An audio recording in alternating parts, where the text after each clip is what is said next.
This is KTN News.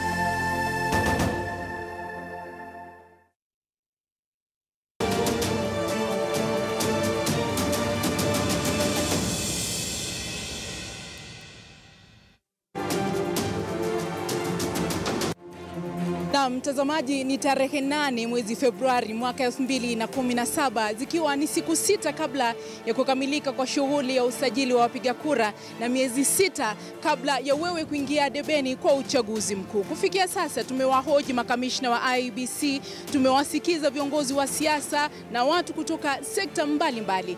Leo basi tumekita kambi katika eneo la Kencom katikati mwa jiji la Nairobi kupokea maoni ya Wakenya. Mara nyingi huwa maoni ya Wakenya yanasahaulika. Je, wanahisi kwamba wako tayari kwa uchaguzi mkuu? Je, wao pia wamejisajili tayari kushiriki uchaguzi mkuu? Tutakuwa tukiwahoji watu mbalimbali. Tuko naye Brian Weke kutoka taasisi ya elimu kuhusu demokrasia, na pia tuko nao wanachama kutoka bunge la wananchi, na pia kando yangu pia tuko na wananchi wenyewe ambao tunataka kusikia sauti yao. Je, wamejisajili? Ni changamoto zipi ambazo wamekumbana nazo na wako tayari kwa uchaguzi mkuu? Bila kusema mengi basi, wacha niwasikize. Jina langu ni Zubeida Kome na tutakuwa tukikuletea mengi zaidi kuhusu shughuli hii ya usajili wa wapiga kura hapa kwenye jukwaa la KTN, na ambapo pia tunakushirikisha kwa kuuliza, je, umeamua ni kiongozi yupi ambaye utamchagua katika kura itakayoandaliwa tarehe 8 mwezi Agosti? Je, umeamua ni kiongozi yupi ambaye utampigia kura? Na unapoamua ni kiongozi yupi, ni mambo gani ambayo utayazingatia wakati wa kumchagua kuwa kiongozi wako katika kipindi cha miaka 5 ijayo? Tupate maoni ya wale wananchi ambao tumewapata hapa katika eneo la Kencom. Kwanza kabisa, hujambo? Sijambo. Jina lako ni nani? Juliet Nyamusi. Umejisajili? Nimejisajili. Wewe ni umejisajiliwa katika kituo kipi na eneo gani? Stale constituency. Umejisajili kuwa mpiga kura? Na tueleze hali imekuwa vipi katika usajili wa wapiga kura katika eneo la Starehe kufikia sasa? Okay, watu ni wachache washajisajili hii, lakini hawajakuwa serious vile. Wanajaribu kukuja, lakini sio wengi. Na unaona ni nini ambacho kinawafanya kwamba wasijitokeze kujisajili kuwa wapiga kura? Ni ile watu wako busy saa hii kidogo, hawajakuwa tayari. Asante sana. Hujambo ndugu yangu? Sijambo. Jina lako ni nani? Umetoka maeneo gani? Naitwa Bill Weru. Nimetoka eneo bunge la Nyeri, kaunti ya Nyeri. Shughuli ya usajili katika kaunti ya Nyeri kufikia sasa iko vipi? Shughuli inaendelea vizuri, ili hali wanaojitokeza ni wachache mno. Na nini hasa ambacho wenyeji wa Nyeri kinawafanya kwamba wasijitokeze? Kwa sababu nakumbuka hata kwenye takwimu za IEBC ilisemekana kwamba kaunti ya Nyeri ni mojawapo ya kaunti ambazo zina idadi ndogo sana ya wale ambao wamejitokeza. Je, tatizo liko wapi katika kaunti ya Nyeri? Kisa ramana ni kwamba wananchi wa Nyeri walikuwa na matumaini makubwa sana kwa serikali kuu na pia serikali ya Nyeri, that is county government of Nyeri, lakini ilienda ikawa serikali ya kuu inapatia pesa Nyeri, lakini hatuoni kazi yake. Sasa wananchi wanazembea juu hawaoni ile kazi inafanywa. Sasa hawaoni maana kuu ya kupiga uchaguzi ama kwenda uchaguzi ama kuchukua kura. Na mnaona kwamba kwa kutochukua kura hiyo itakuwa ni suluhu? Mbona msichukue kura ili mchague yule kiongozi mnaona kwamba atawafaa? Na iwapo yule kiongozi yuko mamlakani kwa sasa mnaona hawafai, mmemueleza hisia zenu? Ningependa kurekebisha kidogo. Rais anafaa, lakini wale viongozi wako huko kwetu, tuseme kama gavana wetu Gachagua amekuwa hayuko, amekuwa kienda ngambo kwa matibabu. Tukiangalia seneta wetu Mutahi Kagwe amekuwa kibaki, lakini pesa zaibiwa, lakini hana lolote la kusema. Pesa zaibiwa, wananchi wanateseka huko mashinani, so wanakosa yani faida ya serikali katika Nyeri. Kwa hivyo mnaona suluhu ni kutopiga kura? Hapana, suluhu tutapiga, lakini ni wale wachache tu wanaona hawana maana na serikali ya kaunti, lakini tutajitokeza wenye wamejiandikisha, lakini tutajitokeza tu. Haya, asante sana kutoka kaunti ya Nyeri. Hujambo ndugu yangu, jina lako nani, unatoka eneo gani? Naitwa Kimanzi Nicholas. Natoka kaunti ya Kitui. Kaunti ya Kitui, shughuli ya usajili iko vipi? Watu wanajitokeza kujisajili na wanasemaje kufikia sasa? Watu ni wachache, hawajajitokeza na sidhani wana ile motisha ya kujitokeza kujiandikisha. Nini ambacho kinawafanya wenyeji wa kaunti ya Kitui wasijitokeze kujisajili kuwa wapiga kura? Ni changamoto kutoka upande wa IEBC au ni wao wenyewe hawataki kujisajili? Labda mambo mawili ningetaka kuzungumzia. La kwanza, ukiangalia vile vifaa vya kujiandikisha vya IEBC ni takriban 7,000 hivi 400. Ukizilinganisha na eneo nzima la Kenya ni vichache sana, kwa sababu tuko na vituo vya kupigia kura 44.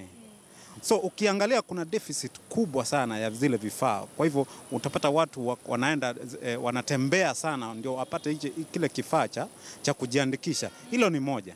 La pili, siwezi kuwalaumu wa Kenya sana kwa kutojiandikisha, kwa sababu leo hii kujiandikisha kura imekuwa ni kama jambo la dharura, ili hali kiangazi tunacho si jambo la dharura. Utashangaa sana kwa nini Wakenya wanaangalia mara tu watu wanakuja wanaambiwa andikisha kura, lakini wakati wako na mashida zao hakuna mtu anakuja kuwapatia suluhu. So ile motisha wa Kenya kweli hawana kabisa. Na zikiwa zimebaki siku 6 kabla ya shughuli ya usajili wa wapiga kura kukamilika na miezi 6 kabla ya uchaguzi mkuu, unaona kwamba kuna nafasi ya mambo kubadilika katika kaunti ya Kitui? Kwa sasa sioni kwamba kutakuwa, kwa sababu ni wiki moja tu imebaki takribani. Sidhani kutakuwa na ongezeko kubwa la watu wanaotaka kujiandikisha, kwa sababu njia ni ile, hali ni ile ya wakazi wa Kitui, kwamba serikali inawadhulumu, lakini wakati kuwa ni kujiandikisha kura wanataka wachaguliwe, then sasa ni jambo la dharura. Sidhani watakuwa na hiyo motisha. Sidhani kabisa. Ndio. Naam, tuko na mwingine pia. Ndugu yangu, tueleze jina lako ni nani, unatoka eneo gani na iwapo umejisajili kuwa mpiga kura? Mimi naitwa Michael Makori kutoka Embakasi East. Yenyewe nimejisajili upande ya Lower Savannah na yenyewe kulingana na mambo ya kura wanaendelea mzuri upande hiyo. Kwa maana tuko na ward 5. Na hiyo ward 5 nimejaribu kupita. Mimi kama Catholic Justice and Peace Commission, mimi ni chairman ya Eastern Dinari kwa makanisa 9 ya Catholic. Sasa unajua tukiwa kama 7 lazima nisunguke niangalie kama vile wanasajili kwa hizo ward 5. Mimi nimejaribu, nimeona wenyewe wanajaribu kukuja. Lakini yule mbunge tulichagua haonekani hata tangu siku ile, haonekani hata kwa ground. Tumejaribu na tulimpatia kura kwa roho mzuri. Lakini kukuja watu ndio ile matatizo iko, hakuna ile kitu. Haya MCA tulichagua kama ward yangu upande ya Lower Savannah na haonekani. Alichaguliwa tu anafanya mambo yake. Kwa hivyo sasa hii ndio tunataka tuchague ile serikali itakuwa ikitupatia ile kitu tunahitaji kama si wananchi wa Kenya. Kwa hivyo kwa kuangalia takwimu za wale ambao wamejitokeza kujisajili kuwa wapiga kura, idadi iko vipi? Ni ndogo au ni kubwa? Kama upande ya kwangu, upande ya Embakasi hizi, mimi naona 5 hapo iko sawa.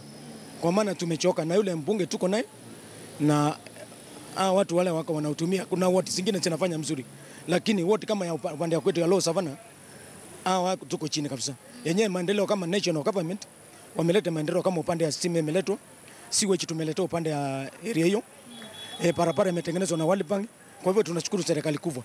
Lakini sasa wako masistani nani? Wako karibu hapa, hakuna kitu wanatufanyisha. Kwa hivyo sana wewe unaona kwamba watu hawajisajili kwa sababu ya wale viongozi walio mamlakani? Sio viongozi wale wa mamlakani, lakini unajua tunaanza mazinani. Chini kwanza. Hatuwezi kufika juu saa nyingine pesa inatoka. Lakini kufika hapa katikati inapotelea. Kama upande ya kwetu, serikali kuu inapeana pesa. Lakini kufika hapa chini, hatuoni mali inafika. Naam. Tuko na pasari. Hatuoni. Inapeanwa tena wale watu wa kupiga kura inaenda mali nyingine. Wale watu washughulika naye akapatiwa kura asionekani. Naam, shukrani sana. Tuko naye mwingine pia. Tueleze jina lako ni nani na wewe naona ni kijana. Je, vijana kutoka maeneo ambayo umejitokeza ama unaishi wanajisajili kuwa wapiga kura? Naam, jina ni Cornelius Nyang'au, mzaliwa wa kaunti ya Kisii. Naam, kule katika kaunti ya Kisii ambako ninatoka, angalau watu wameweza kujitokeza wengi. Lakini hata licha ya kuwa wamejitokeza wengi, haijafikia ile idadi ambayo tume ya IEBC ilikuwa inatarajia. Naam, vijana wanajitokeza kwa sababu tumeona kampeni nyingi zinaelekezwa kwa vijana kujitokeza kujisajili. Wewe umejisajili na vijana wenzako pia wamejisajili? Naam, mimi nimejisajili na vijana wenzangu wamejisajili, lakini wengi bado hawajasajili. Naam. Na unaona tatizo liko wapi katika kaunti ya Kisii? Nini ambacho kinawafanya watu kutoka eneo hilo wasijisajili kuwa wapiga kura? Naam. Kwa mtazamo wangu ni kuwa wananchi wengi wameweza kuona kuwa hata kama wakiwachagua viongozi wamekuwa tu, yani imekuwa ni kama mazoea. Uchaguzi unakuja, wanachagua viongozi ambao ni wakidhania kuwa watawaletea maendeleo, badala yake wanaenda kufanya shughuli zingine. Inakuwa tu ni kilio tu, Mkenya bado anazidi kulia. Kwa hivyo hili ndilo ambalo linawafanya wazikae na ule moyo wa kuja kujisajili ili kupiga kura. Naam. Nasema shukran sana kwa muda wenu. Tumewakilisha maeneo tofauti ya nchi, kaunti ya Kisii, kaunti yako ni gani? Nairobi, tuko naye kaunti ya Nyeri, tuko na kaunti ya Nairobi na kaunti ya Kitui. Tumewakilisha maeneo kutoka hisia kutoka maeneo mbalimbali ya nchi. Wengi wamekuwa wakisema kwamba tatizo liko katika IEBC, lakini hisia ambazo zinatolewa hapa na wenyeji wa wale ambao tumekutana nao hapa katika eneo la Kencom ni kwamba viongozi pia hawajatosheleza mahitaji yao. Je, hilo litabadilika vipi? Ikizingatiwa kwamba baadhi ya viongozi ambao tumewahoji mara si mara wamesema kwamba tatizo liko katika IEBC, lakini tunapozungumza na Wakenya hao wanasema tatizo liko katika viongozi. Pia navuka upande mwingine ambapo tuko na viongozi wengine ambao pia tutakuwa tukizungumza nao. Shukran sana kwa muda wenu. Nashukuru sana. Tuko na viongozi wengine ambao pia tutazungumza nao hapa. Tuko naye Brian Weki ambaye si mgeni katika macho ya Wakenya, ambaye pia ni afisa mkuu mtendaji wa taasisi inayotoa mafunzo kuhusu demokrasia. Shukran sana kwa muda wako. Shukran. Naam, na pia tuko nao wawili hawa ambao wanatoka bunge la wananchi. Naomba mjitambulishe. Tuko naye naibu spika wa bunge la mwananchi. Tuanze nawe, jitambulishe. Jina lako ni nani? Wewe unatoka kaunti gani? Na iwapo umejisajili kuwa mpiga kura?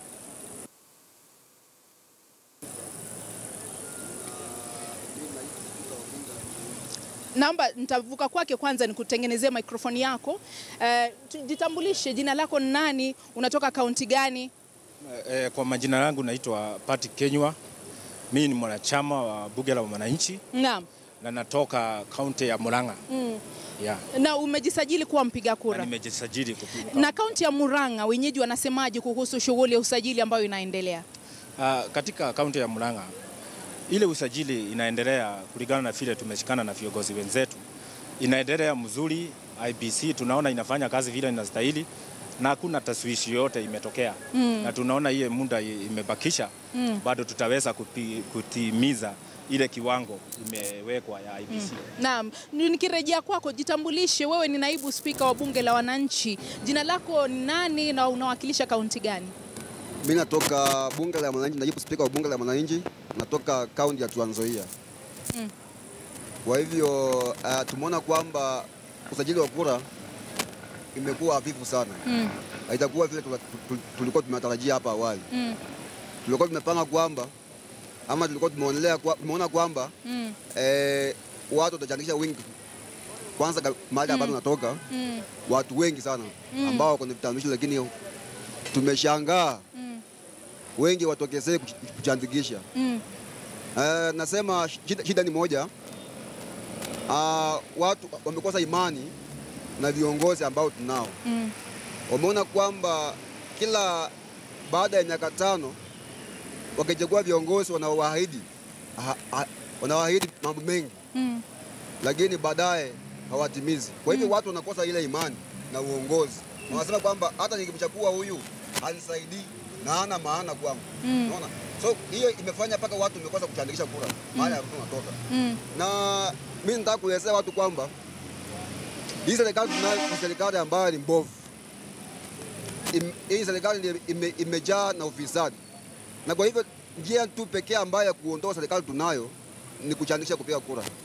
Na naambia watu wangu kwamba watokeze kwa wingi sana kwa hizi siku chache ambazo zimebaki. Brian, nimekuja kwako ukiwa wa mwisho kwa sababu umekuwa katika ulingo wa siasa kwa miaka mingi. Nilitaka usikie kauli ambazo zinatolewa na wananchi, kisha utupatie hisia zako na maoni yako, kwa sababu unapowahoji wale ambao tumewahoji hapa kama mfano, unaona baadhi yao wanaonekana hawataki kujisajili, hawataki kupiga kura kwa sababu hawaridhiki na viongozi walionao. Wewe kama kiongozi unaweza kusemaje kuhusu maoni kama haya yanapotolewa? Ukiangalia watu kutokujisajili ambao kwa kimombo tunaita voter apathy, huwezi sema ni IEBC peke yake. Huwezi sema ni viongozi peke yake. Huwezi sema ni National Registration Bureau peke yake. Huwezi sema ni Wakenya peke yake. Kwanza unajua Wakenya ni watu wa last minute. Nadhani hii dakika ya mwisho ni wengi watajitokeza. But pili, na nataka nikwambie technically tuko na shida kubwa. Unaona ya kwamba kulingana na taasisi za IEBC walisema ya kwamba wanatafuta watu milioni 6. Ukiangalia taasisi ambao zinatoka NRB wanasema watu ambao wamehitimu miaka 18 ambao wako na IDs ni milioni 9. Kwa hivyo kwanza sisi kama Wakenya ni muhimu tunge target watu milioni 9. Lakini umeona tuna target watu milioni 6 peke yake. Hao milioni 6, hata tukisema ni milioni 9, wamesema hao milioni 6, lakini bado unaona kwamba wale ambao wamejisajili kufikia sasa ni milioni 2 peke yake. Hata wakisema kwamba wanalenga kuwasajili watu milioni 9, italeta tofauti yoyote kweli? Ndio tunasema kwamba na ni lazima tujiulize ni kwa nini tumepata watu milioni 2 peke yake. Na shida ya kwanza ambao tuko nayo ni ya kwamba tuko na registration kits ambao ni chini ya 7,000. Chini ya 7,000 unatafuta watu milioni 6. Basi ni shida kubwa sana. Kwa sababu ukipiga hesabu ya haraka, kits 7,000 ambao ni actually sio 7,000 ni 6,000 na. Ukipiga hesabu inamaanisha kwa kila kit ni lazima tu register watu 300 kwa siku. Ambao sio rahisi. Kwa hivyo technically unaona ni shida kubwa sana. Haya, unaona hizi kits 7,000. Already tuko na 45,000 polling stations. Sasa hata kazi kubwa itakuwa ni kuweka wewe, tuseme Zubeida umechukua kura hapa Nairobi. Hapa tuseme hapa Kencom. Wewe Kencom ndio upelekwe kwa polling station yako, ni kazi kubwa sana. Kwa hivyo ni muhimu, lazima tujue kwamba hizo kits 7,000 ni chache sana. That is number 1. Ya pili, watu wengi hawana IDs. Ukiangalia juzi nimetoka Garbatula, ukienda maeneo ya Suba, ukienda hata hapa Nairobi, mtu ana apply kitambulisho inakaa miaka 1, 1 whole year ndio upate ID. Kwa hivyo again unaona hiyo ni changamoto kubwa kutoka kwa NRB. Haya, umesikia Wakenya wakisema ya kwamba watu wako na voter apathy kwa sababu viongozi, magavana, serikali ambayo iliyoko, wajumbe, ma MCA wakikuja kutafuta kura wanakupaka mafuta, wanasema watakuangalia, waangalie mahitaji yako. Basi wakifika kule unaona ni corruption imezidi, unaona wengine ni marafiki zao wanaenda kuchota pesa kwenye mabenki. Kwa hivyo ukiangalia hizi mambo ambayo zinafanyika katika nchi yetu, unaona inafanya watu wanakuwa na voter apathy. Haya, watu hawajui umuhimu wa kuchukua kura. Juzi umesikia rais akisema ya kwamba Wakenya wanajua kupiga kura, wanajua ni kwa nini wanapiga kura. Sasa tunaona hata hatuna standardized guidebook ya ambayo imetengezwa na IEBC ili tujue kuhamasisha watu umuhimu wa kuchukua kura na kupiga kura. Rudi kwake Patrick Kinyo, kwa sababu ndiye nimemsikia akisema kwamba anaunga mkono shughuli ambayo inaendeshwa na IEBC. Kwa wale ambao umejisajili nao ama kutoka maeneo ambayo umejisajili kuwa mpiga kura, wanasemaje kuhusu shughuli nzima ambayo imeendeshwa na IEBC? Wameridhika au la? Vile wale wote nimeweza kupatana nao wanasema wameridhika. Na mimi ni vizuri Zubeida saa ingine tuwe tukisema ukweli kama Wakenya. Na sitaki kuonekana kama kwa sababu nimetoka mkoa wa kati kama Murang'a ati mimi ni kama nauga mkono mambo yote serikali inafanya. Lazima saa ingine tunaambia Wakenya ukweli. Na ukweli iko namna hii Zubeida. Na ndio unaona hata ukiangalia kwa gazeti tunaonekana sisi kutoka mkoa wa Central tumeongoza kwa kula. Because angalia hapa. Ukiangalia kama upande wa Central kuna shida ilikuanga, for example ile ilikuwa ya pombe. Na hiyo ndio ilikuwa inafanya vijana wachukue kura kwa sababu mtu alikuwa anapoteza ID.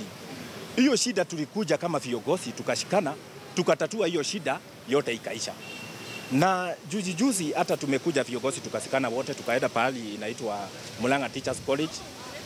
Murang'a Teachers College pale Makoyo. Tukasema all the aspirant, mtu wote anasimama kiti. Asikane ajitolee mtu mmoja volunteer. Apeane mtu mmoja ili tuende kila mashinani, kila place, kila pahali popote tuhakikishe ule mtu haja chukua kula, atachukua kula. Na mimi ndio naambia watu na ni kucheza wanacheza. Kula hata ikiwa viongozi ni wabaya na uwapendi, edeni mchukue kula.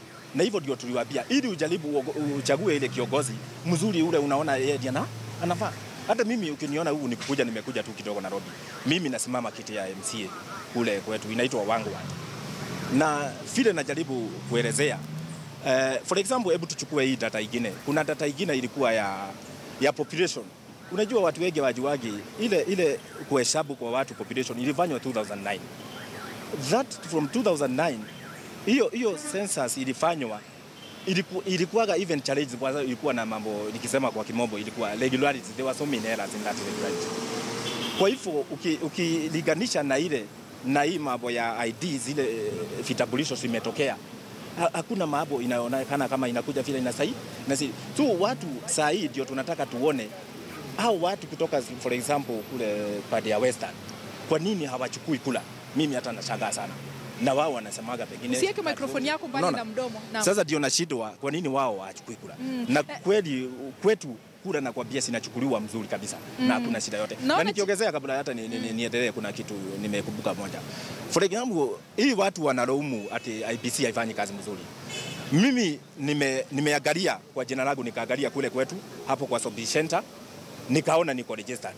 Nikakuja hapa Nairobi, hata pahali hiyo gadget ya registration kits zinawekwa pahali Mkenya wote hata kipitia anaiona. Na hao watu hata wamekaa hivyo. I know hakuna mtu anakuja kuambia ati kuja kuangalia. Kama Westland imewekwa hapo Salit Center. Kwa kwetu hata Kigwejiji imewekwa hapo Sombi Center, hata haijawekwa kwa shule. Ukienda kama anakaa saidi ya Juja Road, haiwekwi kwa shule kule ndani, inawekwa kwa mlango hapo kwa mlango ya shule. Ili kila mtu anataka kujiandikisha kama mpiga kura aione. Yeah. Na tukija kwako Chekai Musa, naona ni kama unatofautiana na maneno ambayo anayatoa. Wewe kama naibu spika wa bunge la mwananchi, tufafanulie majukumu yako ni gani? Na katika bunge la mwananchi mnajadili mambo gani? Kwa sababu tunaona hisia tofauti zikitolewa na wananchi kuhusu ni kwa nini hawajisajili kuwa wapiga kura na ni kwa nini hawataki kupiga kura. Tueleze kama bunge la mwananchi mnahusika na mambo gani? Kwanza kabisa majukumu yetu ya bunge la mwananchi ni fukufuku la wananchi. Ila ambayo inaongelea ama inahusika na mambo ya uchumi, siasa na pia jamii kwa ujumla. Kwa hivyo kuna hili propaganda imetokea, kwanza imekuwa ikipikwa na upande wa Jubilee serikali. Kwamba kwanza kule nikienda kule nyumbani napata kwamba watu wanasema kwamba hii kura imeshaibiwa kitambo. Unaona? Kwamba hii kura hata ukichandikisha haina umuhimu. Kwa hivyo hiyo propaganda inawekwa ndani ya watu mpaka mtu anaona hakuna haja ya kufanya nini? Kuchandikisha kwa sababu anaona kama already kura imeshafanya nini? Ishaibiwa. Alafu kitu kingine hivi. Nataka kusema huyu rais ambaye anaondoka, outgoing president Uhuru Kenyatta ambaye anaondoka. Nasema kwamba yeye Wakenya bado hawajapiga kura kuamua. Yeye ataondoka. Hatujajua, tutajua kura ikipigwa. Sasa nasema hivi. Yeye atangaza akiwa kule Murang'a, I think Murang'a. Akasema kwamba kura wale watu hawana ID, tambulisho watapewa baada siku ngapi? 3. Lakini kule nyumbani tangu watu waende kupewa vitambulisho mpaka leo hawajai toka. So shangaa hii siku 3 ni upande kule Central ama ni upande kule Rift Valley, sio kule Western peke yake. Sio kule Western. Kwa hivyo mimi nasema hivi, kuna again the problem ni commission ya IBC. Ni mbaya bado ni mpya. Bado watu hawajaijua. Kwa hivyo bado inakaa kwa office na angalia jikoni iko upande gani, na angalia mahali pa kulala ni wapi, na angalia sitting room iko upande gani. Kwa hivyo bado hawajajua kazi. Kwa hivyo hiyo ndio changamoto kabisa kwa sisi kama Wakenya pia, ambao kuwa na commission mpya muda mjaje ama 6 months before election. Kwa hilo swala ambalo umelitaja kuhusu vitambulisho, ni jukumu la nani kuhakikisha kwamba ako na kitambulisho? Kwa sababu tumeona ile taasisi inayosimamia utoaji wa vitambulisho ikitoa vitambulisho na kusema kwamba watu wajitokeze waende wachukue vitambulisho, lakini tunaona bado viko pale. Ni kosa la nani kwamba vitambulisho bado viko katika afisi zile? Kutoa kitambulisho jukumu la mtu binafsi. Kwa sababu ukiwa miaka 18 hapa Kenya, ukiwa above 18 years, ni hatia kukaa bila kitambulisho. Kwa hivyo tunashangaa watu wakisema kwamba watu hawana vitambulisho. watu wako na vitambulisho lakini ni vile hawajaandikishi. Na kuna wale ambao wamefika umri wa 18 years lakini haoni haja ya kufanya nini? Ya kujiandikisha. Wananchi mnapoketi kwa sababu wewe pia uko katika lile bunge la mwananchi. Kwa hivyo mnajadili nini? Unasema tatizo liko wapi? Sisi tatizo ni kwamba ni serikali ambayo inapeleka propaganda mashine. Unakumbuka siku ile wana launch ile IBC siku ya kujiandikisha. When they are launching the IBC registration. The same time Uhuru Kenyatta alikuwa ana launch kule Uhuru Park mitambo ya kuvaa nini? Ya vita. Kwa hiyo hata nikiwa kule nyumbani watu wanasema sasa unaona sasa umenunua magari za kupiga watu wakati wa mwezi 8 election. Kwa hivyo hii pia walikuwa wanatuma hiyo propaganda watu waseme kwamba hii kura ishaibiwa. Na hiyo ndiyo inaendelea kwa watu mpaka saa hii. Kwa hivyo tunasema hivi. Naambia watu wa kwetu kwa sababu watu wa kwetu hawajai uonja ile uongozi wa urais. Uliniambia uko kaunti gani? Natoka Trans Nzoia. Trans Nzoia ni extension ya Western. Ni kama extension ya Western. Bungoma County. It's like one. So you see, shida ni kwamba watu wa kwetu hawajawahi uonja ule uongozi wa urais. Hawajawahi uonja uongozi wa urais. Kwa hivyo kutokuonja uongozi wa urais, hawajui utamu wa kuwa na president kutoka kwa chama yenu. Kwa hivyo sasa ni kwa sababu tunataka kuwa na rais wenu. Watu wanaona kwamba kama ndugu yangu akitoka kule mkoa wa kati au wametoa rais sasa siku 3. Kwa hivyo unajua utamu wa kuwa na kiongozi. Kwa hivyo sasa zimekuwa ni siasa za kulipiza kisasi sio? Sasa kama sisi kama Waluhya watu wa kwetu wako very lazy. Kwenda kujiandikisha kwa sababu gani? Hawajawahi uonja ule uongozi wa kuwa na rais kutoka kwa jamii yenu. Brian, maoni yako ni unaona hata leo hiyo wanasema kwamba hata tukijiandikisha Wetangula hatapewa kubeba flaga ya NASA kama hatapewa. Lakini mimi naambia watu wangu hivi kwamba watu wajitokeze kwa sababu mimi natoa warning. Tusipojiandikisha kwa wingi na tusipoondoa serikali mwezi 8, mimi nasema serikali itakaa for the next 40 years. Jubilee government the next 40 years. Kama itarudi tena and God forbid. Mimi najua Uhuru anaondoka hata aliyokiangalia vile mudi yake siku hizi anaanza kupanga kuondoka. Mtu akona shida ni Ruto. Kwa hivyo nasema hivi watu waanze kuchukua kura kwa siku chache ambazo zimebaki. Nikimalizia hivi ni kwamba unajua ufisadi umeenea kila mahali. Na mimi namwomba ndugu yangu Eugene Wamalwa kwa sababu anatoka kaunti moja na mimi. Naomba kwamba yeye akiendelea kukaa na kula pesa ya Europond, pesa yenu waezi pamoja na watu ambao wameiba pesa. Sisi hata kule Trans Nzoia akikuja kwa sababu mwanzoni alikuwa amesema anawania hapa Nairobi hapa. Lakini akuja kule Trans Nzoia pia hatumtaki. Kwa sababu hatutaki yule mtu amekaa kwa serikali akikula Eurobond yenu waezi, alafu baadaye sasa mwisho anakuja. Sisi kusema hivi kwa Kiluhya kwamba ende mali ehulera. I meaning at the evening one day will come back home. Zubeida, wacha niseme hivi. Mwaka jana tulifanya utafiti sisi IED na Ipsos na tukajiuliza, tulifanya immediately, tulikuwa na mass voter registration ile ya mwaka jana ambao walikuwa wamesema wataregister watu 4,000,000 wakaregister 1,000,000 peke yake, na tukaenda tukauliza Wakenya wote katika nchi nzima, ni kwa nini wewe hukujiandikisha kama mpigaji kura? Na unaona wengi, karibu asilimia ya juu kabisa, ilikuwa ni watu ambao hawana vitambulisho. Kifuatwa karibu na hii ambao unaita voter apathy. Ndio ufuate na hizi mambo zingine za kit, na watu wakuwa najua hii kit itakuwa wapi, saa ngapi. Nimesikia ndugu yangu akisema hizo kit ziko kila mahali. Zubeida, kit ziko 7,000 peke yake. Na tunatafuta watu 6,000,000. Ukiangalia sasa hivi IBC wana propose 45,000 polling stations na kits ni 7,000 peke yake. Kwa hivyo bado ukiangalia distribution ya kits haiambatani na polling stations ambazo tuko nazo. Na by the way, ukiangalia Zubeida, sheria ya sasa hivi ya nchi yetu inasema ya kwamba wewe leo ukienda kuapply ID inachukua only 30 days. Hiyo iko kwa sheria katika nchi yetu, lakini haifanyiki hivyo. Mara mingi unajua, nasikia wengine wanasema kuna zile ID zimetoka na hazijapeanwa. Ile tungetaka NRB ifanye ni kuje na mikakati iweke mikakati ili kama wewe Zubeida haujachukua ID, basi wanatumia chifu wa kwenyu, wanachukua kwa sababu chief wamepelekwa katika location katika nchi yetu. Kuna sub chief na wanajua wewe ni nani, unatoka wapi, basi wangetumia hizo mikakati ili watu wapate ID. Kwa sababu I can tell you for a fact, kama tunaangalia watu milioni 9 ambao wako na ID na hawajachukua kura only milioni 2, basi kulingana na international good practices ya enfranchising voters, basi tunaona ya kwamba ni watu wengi sana hawatakuwa na nguvu ya kuamua ni nani atakuwa rais wa nchi yetu, ni nani atakuwa kiongozi wako.